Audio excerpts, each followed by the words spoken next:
Balita. Pag-uulat mula naman sa impila ng DWALFM, Radyo Totoo, CMN Batangas.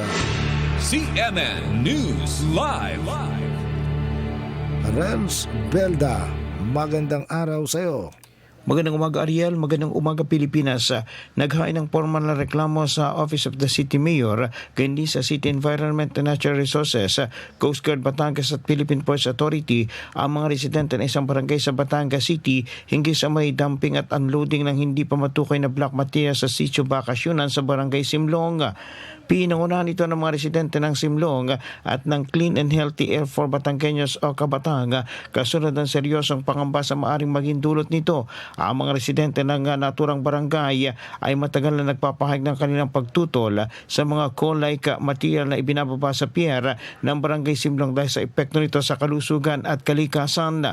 Patuloy na nanawagan ang komunidad ng agarang investigasyon at aksyon na kaugnay sa nasabing insidente. Mula sa DWALFM 95.9, ito si Renz Belda ng CMN Batangas, nag-uulat live para sa CMN Pilipinas. CMN News Live. Maraming salamat, Renz Belda, mula po naman sa impilan na ang DWALFM, Radyo Totoo, CMN Batangas.